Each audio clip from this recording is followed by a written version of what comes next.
Goma est une ville de l'Est de la République démocratique du Congo, située sur la rive nord du lac Kivu à 1500 km d'altitude dans la vallée du Rift.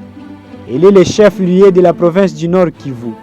La ville est bâtie sur d'anciennes coulées de lave issues de la chaîne volcanique de Virunga et principalement sur celle du volcan de Nyiragongo, situé à 14 km au nord, qui la domine à peu près de 2000 mètres.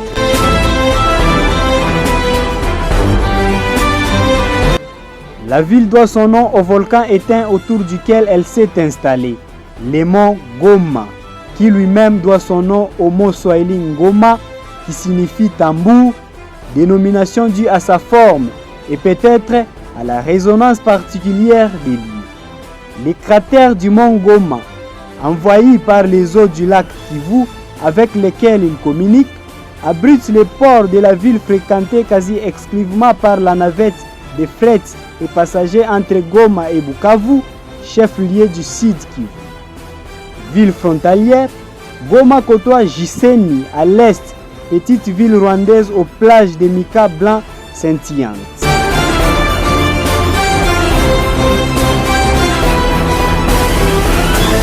La ville est reliée par les transports aériens via l'aéroport international de Goma. Avec un réseau routier en plein développement, la ville possède également plusieurs taxibus et voitures pour les transports en commun. Goma est également le berceau de Tshukudu, que nous parlerons dans la vidéo d'aujourd'hui.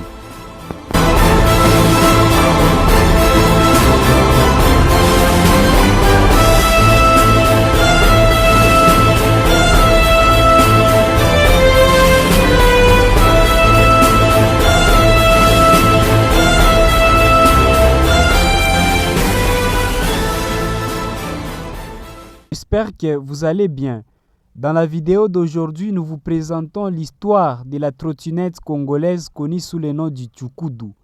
Mais avant de commencer, si c'est votre première fois de nous découvrir, n'oubliez pas de vous abonner, de liker et d'activer la cloche de notification pour ne rater aucune de nos prochaines vidéos.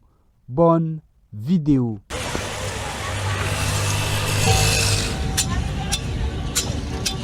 Inventé dans les années 70 dans la ville de Goma en République démocratique du Congo, le Tshukudu est une sorte de grande trottinette utilisée pour le transport des marchandises.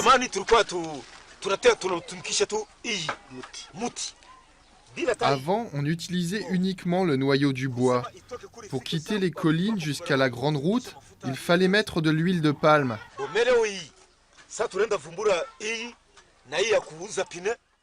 Mais aujourd'hui, nous avons découvert le roulement et le pneu et le frein arrière. Cet engin, le Tshukudu, est même devenu symbole de la ville de Goma dans la province du Nord Kivu. Fabriqué en bois et mesurant en moyenne 2 mètres de long, il est constitué de 2 roues, celle de devant plus grande que celle de derrière. Le Tshukudu peut transporter même jusqu'à 500 kg de charge.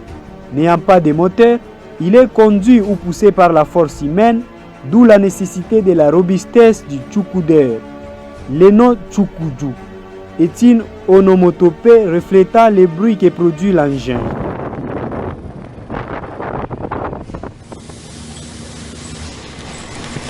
Dans la ville de Goma et ses environs, ils sont aujourd'hui plus de 5000 Tshukudu qui facilitent le transport de marchandises et à des prix raisonnables. J'ai formé une affaire de 60 jeunes et aujourd'hui ils travaillent avec ces Tshukudu. Et ils travaillent à Goma, et les autres ils portent là à Rutshuru. Et ça l'aide car ils parviennent à se défendre dans leurs problèmes. Les Tshukudu constituent aussi une grande activité pour ces milliers de jeunes sans emploi qui arrivent à s'organiser avec les revenus journaliers pouvant atteindre même les $10 américains par jour. Le Tshukudu me garantit la vie. J'arrive à payer les frais scolaires de mes enfants. Chaque jour, selon ce que Dieu prévoit pour moi, je peux recevoir entre 3 000 et 5 000 francs. Plusieurs jeunes du territoire de Nyiragongo au nord Kivu, en majorité Tshukudeurs, arrivent à s'organiser au travers de cette activité. Beaucoup d'entre eux sont arrivés même à se doter de maisons d'habitation dans les périphéries de la ville de Goma sur base de ces métiers dont l'investissement de départ est estimé à seulement $150 américains l'engin et qui ne nécessite pas assez d'entretien. C'est tout de même un travail pas facile et qui demande en plus de la force physique une certaine technicité de la part du conducteur car les Tchoukoudou empruntent les mêmes routes que les engins motorisés dans la ville de Goma. Signalons également qu'un monument est même dédié aux Tchoukoudou dans le centre-ville de Goma, le célèbre rond-point Tchoukoudou.